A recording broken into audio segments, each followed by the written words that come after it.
Inside Quest. We are the lunar module for your mind, and our goal is to bring on the world's most delicious thinkers and help your intellect achieve escape velocity. And if you are looking to send your brain into the outermost reaches of what is possible, seriously, there's no better guest than the man joining us today. He's an entrepreneur and philanthropist who has the guts to stare nakedly at the largest problems that we face as a society and say, that's my problem to solve. He's a member of the board of trustees of the Xprize, and I have had the very, very good fortune of watching this man firsthand dedicate his considerable talents, energy, and expertise to moving the world forward when there were no crowds, no cameras, no money to be made, nothing. It was literally just him and his internal compass. He is a ball of enthusiasm and a joy to be around. In fact, this man is the emotional equivalent of nuclear fission. Energy pours off of him. It is literally crazy. He's insanely optimistic, super enthusiastic, and his unbridled optimism is supremely contagious. But he's not an empty dreamer spouting funny anecdotes. You guys know that would drive me nuts. He has got a do mentality, and he is a self-made billionaire who immigrated to the US with 5 bones in his pocket and managed to somehow get the brightest minds on the planet to follow him into the impossible. And against all the odds, time and time again, he's made things happen. And he's the founder of some seriously audacious and seriously successful companies, including World Innovation Institute, IKNOME, TalentWise, Intellius, InfoSpace, and Moon Express, a company blazing a trail to the moon to unlock its resources for the benefit of life here on Earth. He was named Ernst & Young's Entrepreneur of the Year, Silicon India's most admired serial entrepreneur, and he received the Albert Einstein Technology Medal for his pioneering achievements in technology. And on top of all that, he believes that the successful among us have a moral imperative to give back. At a time when this guy could retire to a beautiful island somewhere warm, instead he has thrown himself passionately into the task of helping others. He doesn't just throw money at problems though, that's something about him that I really like. Instead, he really makes the demand that his philanthropy look as much like his entrepreneurship as possible, meaning that it's self-sustaining and even self-perpetuating. So please help me in welcoming the man who has seemingly given more TED Talks than anyone else on the planet, a man who knows no limits, the self-made billionaire philanthropist who's hell-bent to make this world and beyond a better place, Naveen Jain. Thank you. So you and I have had, or at least from my perspective, the good fortune to get to know each other long before coming on camera here. We're both involved with the Xprize. You're sort of the energy that keeps the Xprize going. It's really, really phenomenal, the way that you drive that stuff forward. Talk to me a little bit about what is it that draws you to the Xprize? How do you sustain that level of enthusiasm for what honestly to the outside world must seem crazy? Well, I think, Xprize is one of the best ways to look at how do you solve problems. There is no doubt that there are plenty of problems on Earth. But if you really think about it, every single problem is really a great opportunity for an entrepreneur to create an amazing business at the same time. Because the best way to create a great company is to create a company that can help 1 billion people or solve a large problem. So if you want to make $1 billion, all you have to do is solve a $10 billion problem. That's it. Right? And think about it. What are these $10 billion problems? Education, affordable health care, water, diagnosing the diseases. If you can solve any one of these problems, it's a multi-billion, or maybe some of them are trillion-dollar problems, right? So all you have to do is start looking at how to solve them. And the reason I love Xprize is, so when you start a company, you always start with the thing, can you find the best team to come and work with you? And in some sense, in that case, you're looking for a needle in this haystack of all the talent around you. What incentive prizes like Xprize do is they let the needle come to you. And you say, here is the problem I want solved. And here is what I would call problem to be solved. Here are the success criteria. And if you can do that, then you actually win this prize. And what you will find is when you're looking to hire someone, you tend to hire someone who is good at that problem. That means you end up hiring experts. And what you find is that more and more, every one of the Xprize, it has never been won by experts. It always tends to be the people who know nothing about it, or the non-experts who end up winning the prize. Because, think about if you were to start a company and say, I'm going to go start a company in medical space. And most people say, what do you know about that medical space? And the answer is nothing. And that's what makes me the best person to disrupt that industry. Because when you know nothing about it, you don't know what not to try. And better yet, you become the most dangerous person in that industry because you will try things that they already have assumed are not going to work. Just because something may not have worked 10 years ago, in the world of exponential technology, 10 years is a long time, and things have really changed. So things that did not work actually may be possible today. Yeah, I want to put a pin in that because what's really amazing, assuming that we can get more and more people to believe in it, is the biggest reason people don't try something is they think I know nothing about it, right? And here at Quest, you've got the #1 nutrition company on the planet, and none of the three of us had ever done a company in nutrition ever, right? So we looked at the problem and we didn't know what couldn't be done, and so we came in with blind enthusiasm, and it's like, oh, hey, we can do anything, right? So. And we often joke that if we had known how hard it was going to be, we wouldn't have gotten into it, right? And it was the naivete of the beginner, the very fact that we had enthusiasm and not enough knowledge to be scared, which we should have been, but not enough knowledge to be scared that actually let us move forward. So it's a really fascinating concept. How do you, Naveen Jain, help your kids embody that? Like how do you, my real question is, how do you teach that? Because I think so many people never get there. So I actually think that is the easiest part. In some sense, you would think it's easy when people have hunger and you say, you really want to succeed because you have nothing and you have this hunger to succeed. But what if your children actually grow up in an affluent family? How do you keep that hunger alive? And in some sense, we have been extremely fortunate that we have 3 children. And they all grew up in wonderful home with plenty of resources at their disposal. But in some sense, our oldest, who is now 26, he started something called Kairos Society when he was 17 years old that went on to become the world's largest college entrepreneurship thing. Whoa. At 21, he started a company called HUMIN. And guess what? Not only he started, made it successful, he sold the company by the time I even figured out what he was going to do. Right? Wow. We have our daughter who is a senior at Stanford, and our youngest is also a freshman at Stanford. Right? So these kids have gone on to do amazing things. So why and how? One of the things we did as parents is to redefine what success is. And we told them that success is never about how much money you have in the bank. It is always about how many lives have you been able to impact positively. And the more lives you are able to impact positively, the more successful you are. So in some sense, it wasn't about money. And second thing was about saying your self-esteem and your net worth or self-worth is about what you create, not what you own. You can own a lot, but if you don't create anything, you still are worth nothing, right? That is the second thing we did. And the third thing we actually focused on was the only way you know somebody has been successful is the day they become humble, is the day they become successful. If you have an iota of arrogance left in you, then you're still trying to prove something to yourself or someone else. Wow. I almost can't hear you right now because you said something that hit me so hard. Number 2, that it's not about what you own, it's about what you create. That is earth-shaking for me. What made you come to that realization? How do you impart that to your kids? Because you get what you incentivize, right? And it's clear in your household you're incentivizing something other than traditional business success. What made you realize that it's about what you create?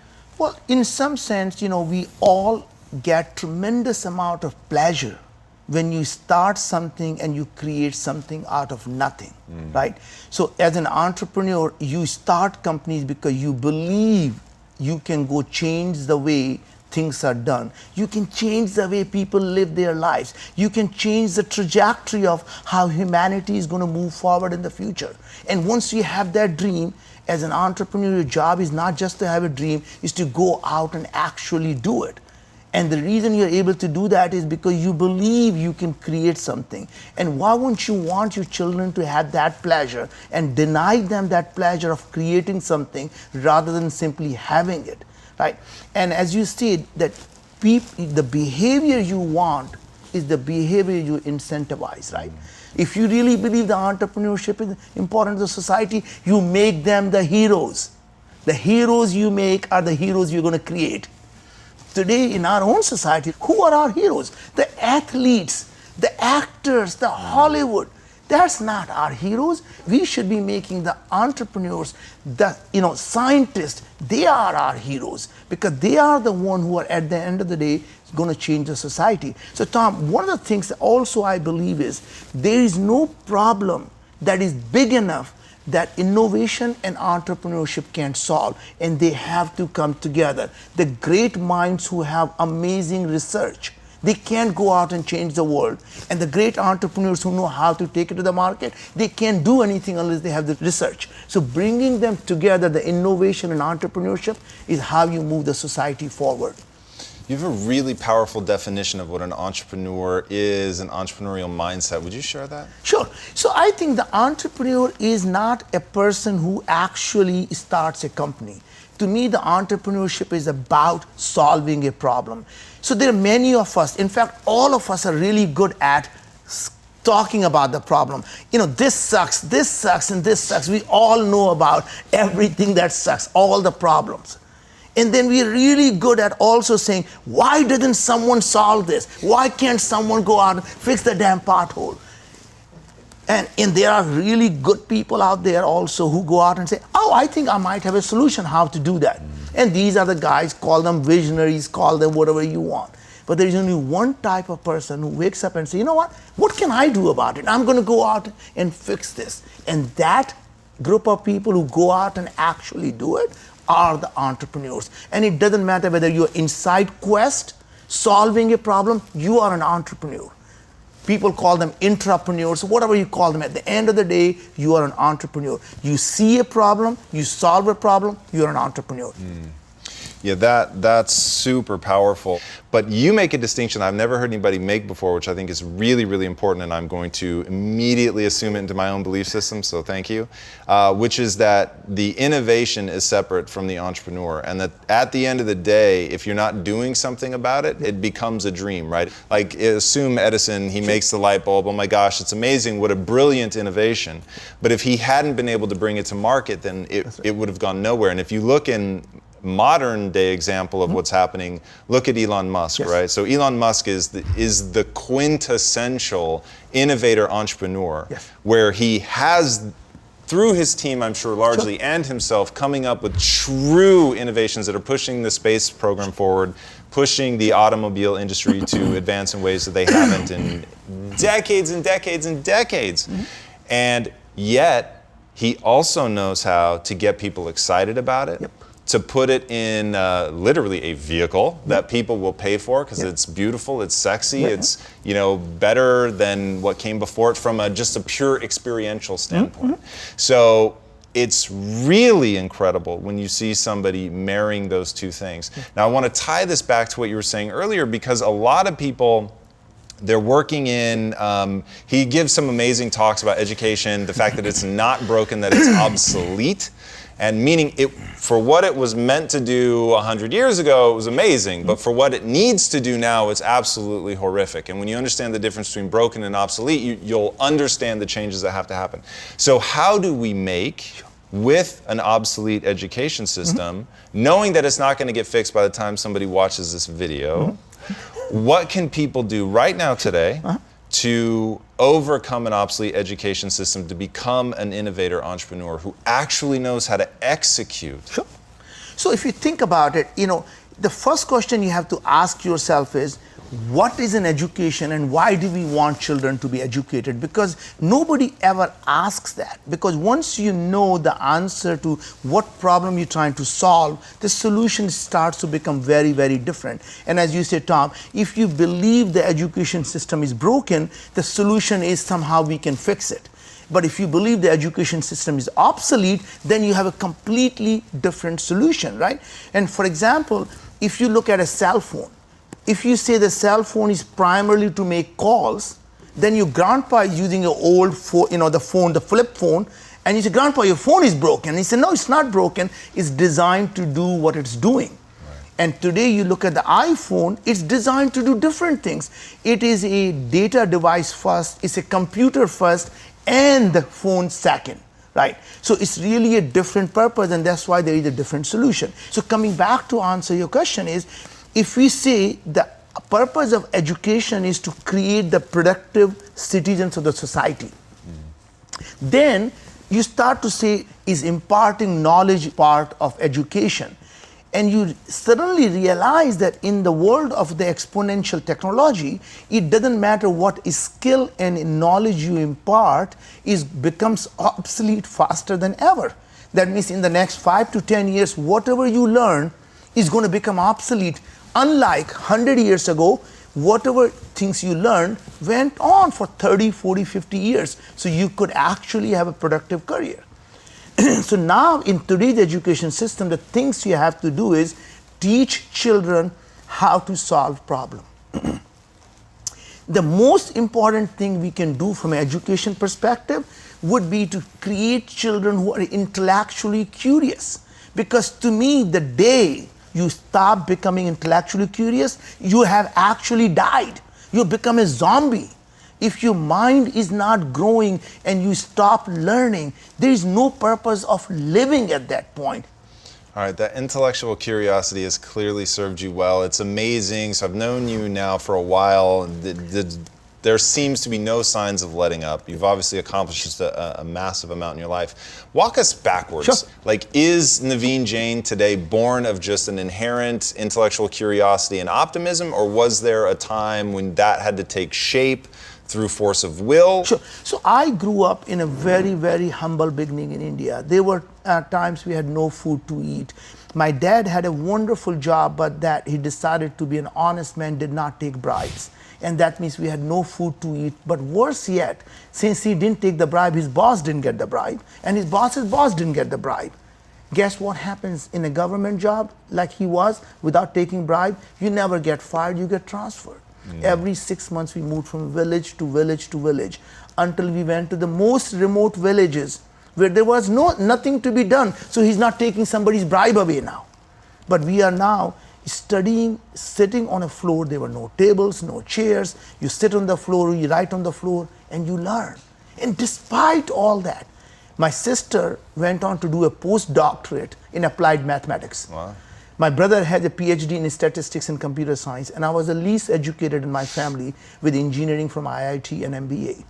Came to the United States with $5 in my pocket and didn't speak the language. But to me, it was a challenge and a great opportunity to me able to create a great life. So the way I think the best way to change society is simply two things. Allow people to dream so big that people think you're crazy. Every time you tell someone what you want to do, and if they don't think you're crazy, you're not thinking big. So think so big that people think you're absolutely crazy. And take away the people's fear of failure. Because the minute you take away people's fear of failure, they can do amazing things. To me, what I felt is, as an entrepreneur, you never ever fail. You pivot. You only fail when you give up. Every idea that you do that does not work is simply a stepping stone to a bigger idea and a bigger success. So ideas may or may not work. You as human being never fail. The day you fail is the day you say, I give up. How have you been able to keep your enthusiasm? I feel like if I woke you up in the middle of the night, you'd smile and be like, hey, I'm awake. Yeah. How have you sustained that? It's just love of life. Being happy or unhappy is your own choice. When you wake up in the morning, the God gives you a choice. Don, do you want to be happy today? And if your answer is yes, he say, here are the 10 reasons. You have a wonderful family, you have great health, and you can list down the 10 reasons why you should be happy. And if you say, I want to be unhappy, God says, great choice. Let me give you 10 reasons why you should be unhappy. So point is, happiness is a choice that you make. And you can make the choice that you want when you wake up in the morning, right? I actually don't sleep much. I get 4 or 5 hours of sleep. And really, when I wake up in the morning, I jump out of the bed and I say, what a wonderful life. What can we do today? I was going to share some amazing news with you. As you mentioned that one of the things I decided we're going to do is take a moonshot. And when people talk about moonshot, people talk about maybe building a good company. I'm talking about a literal moonshot about going to the moon. And every time you tell people, and you meet together, well, what are you doing? Well, I got a company. What kind of company? Well, here and there. What really are you doing? Well, I'm going to go to the moon and bring the resources back. You're fucking crazy. And I said, aha, I'm on to something. I'm thinking big enough. I did it. I'm on to something here, right?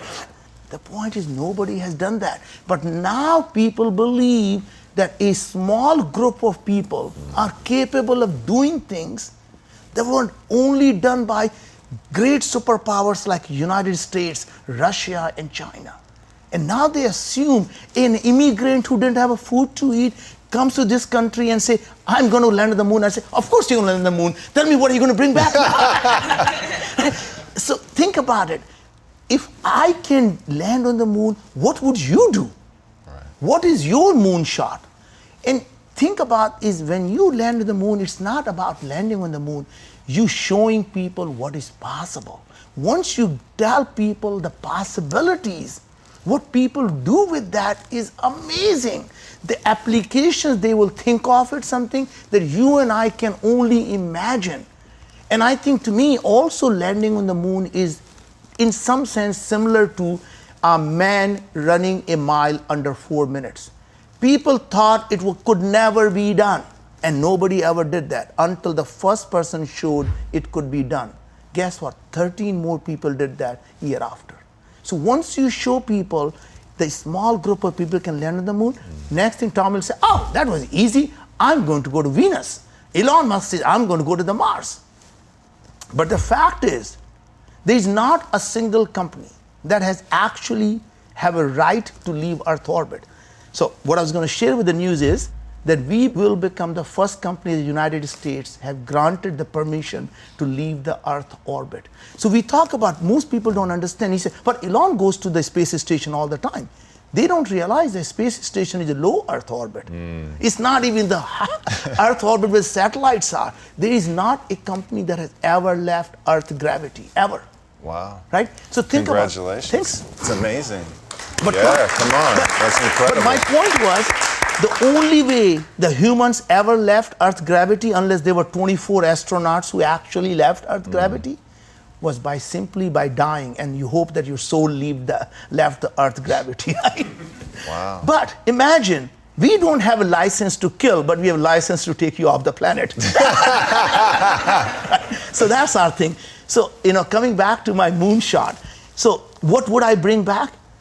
Of course, you can say I can bring back platinum, I can bring back gold, I can bring back rare earth elements, I can bring back helium-3. And I know how many people know about helium-3. It is probably the best resource to create a absolutely clean energy, a clean fusion energy, that a small quantity of helium-3 would power this planet for generations, right? Wow.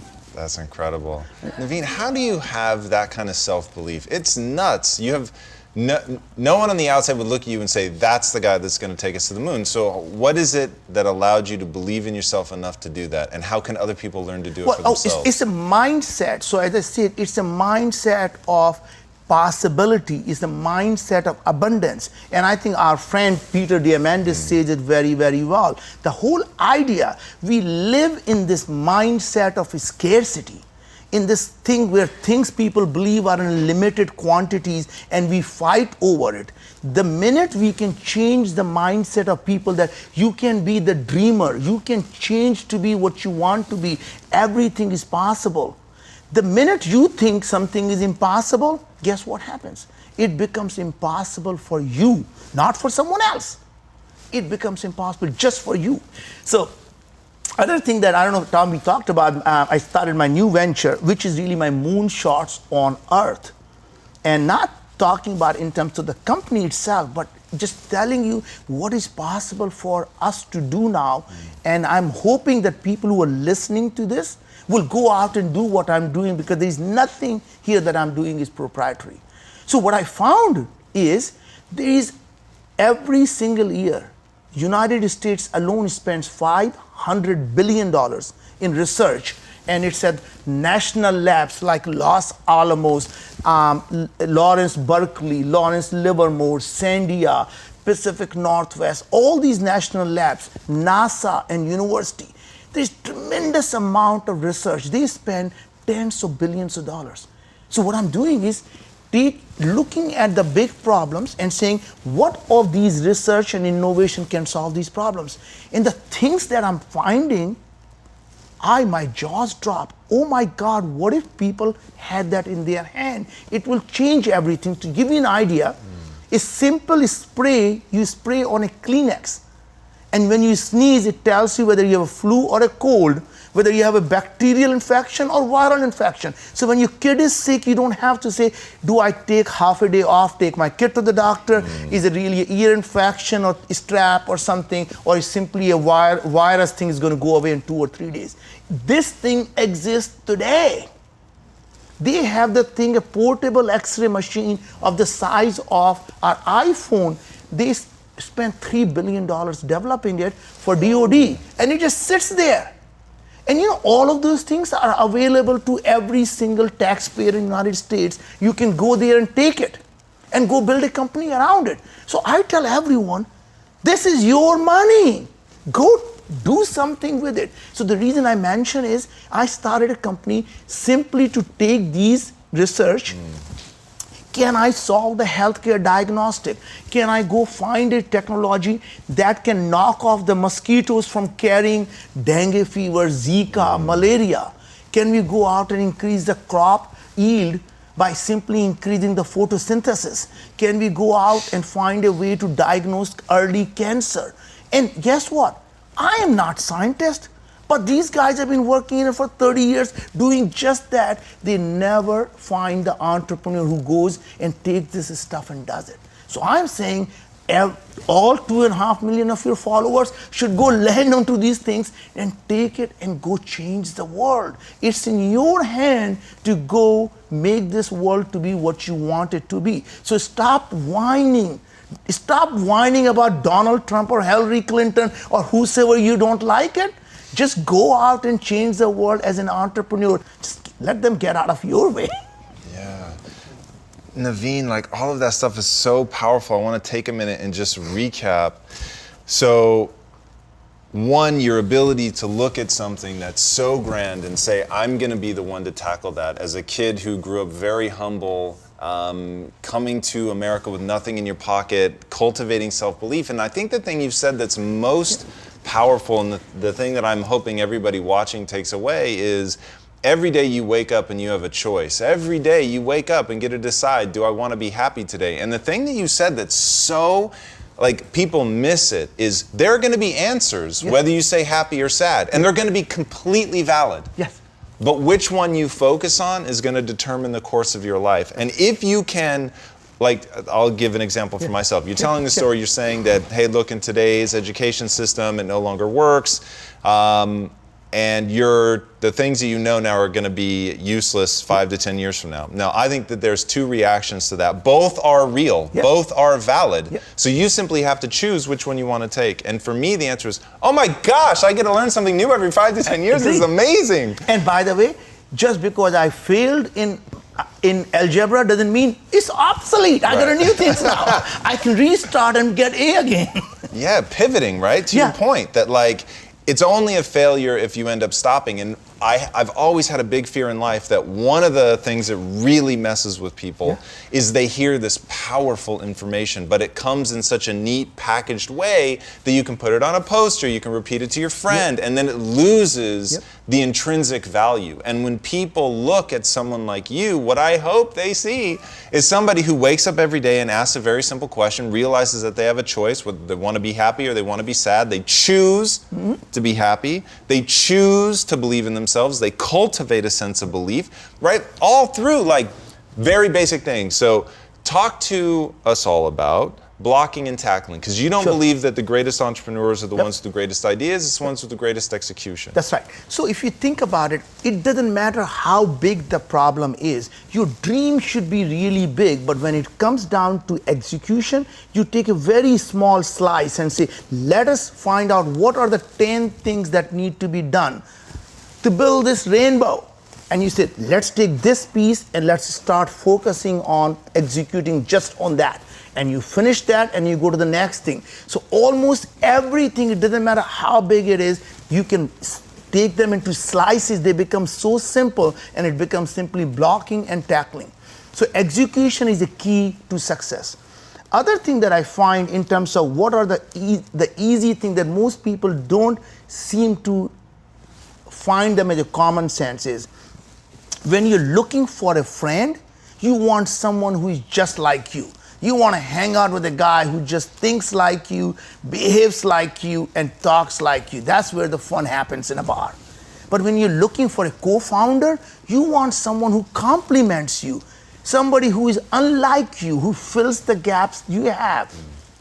And the third thing is, it's just all about teamwork, right? That means you put your team together and you enjoy every minute of the journey. The life as an entrepreneur is extremely lonely.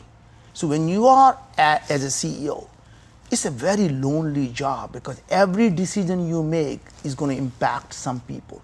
As you succeed to enjoy every milestone, if you don't enjoy the milestone and not enjoying the journey, what happens, you reach the destination and you look back and you say, for what?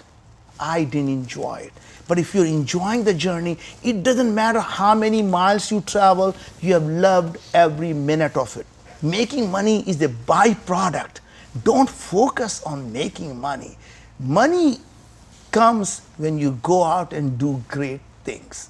So it is a byproduct. It is not the destiny or a goal in itself. It happens. Yeah, that's really, really true. And I worry, though, that people miss out on that. And I think, I know that's something that I've struggled with. I've talked very publicly about how early business for me was a total misery. I was focused only on the end goal. It was all about getting rich. And then once you switch your mindset, right, everything comes back to mindset. You've been super, super clear about that. Once you switch your mindset and you start asking different questions and you refocus your attention on what am I trying to accomplish, how can I enjoy things along the way, and maybe most importantly, what is that thing that if I have to pivot 1,000 times, if it doesn't go right the first time, if the ideas in the early days are bad, what do I care about enough to keep pushing forward in order to get to the point where we don't quit? Because to go back to your blocking and tackling, which I think is so important, man, and I really, really want people to hear, is that execution is the only thing that matters. So I wear the shirt all the time that says do. And the reason I wear that is to remind myself that only the blocking and tackling matters. Only the action, the activity, the actual progress. If you're not moving forward, if you don't know what your goal is, and you're not taking real concrete steps to get there, like that's a problem, because it's a problem because you won't get where you want to go. Also, some people confuse the movement with moving forward. They go in. Talk more about that, please. Tell people what you mean by that. No, so what happens is they're busy doing things and they think they're busy. They go around the circle, but they're always moving. To move forward, you have to know where you're going. So you can't run in a circle and say, I'm just tired, I'm doing a lot of things, I'm so busy. Is to know where the destination is and have a clear navigation how you're going to get there. And the second thing, Tom, is all about is that people always feel that they have a trap to themselves. They set the limit of what they can achieve. And I remember, even if you ask someone who is most optimistic, will say, I can do anything I want. Sky is the limit. Now imagine that. And people don't understand, there is no such thing as sky. Sky is a figment of our imagination. So what you're really saying is, I limit myself to what I imagine, and I imagine my limit to be this figment, which doesn't exist, which is the sky, right?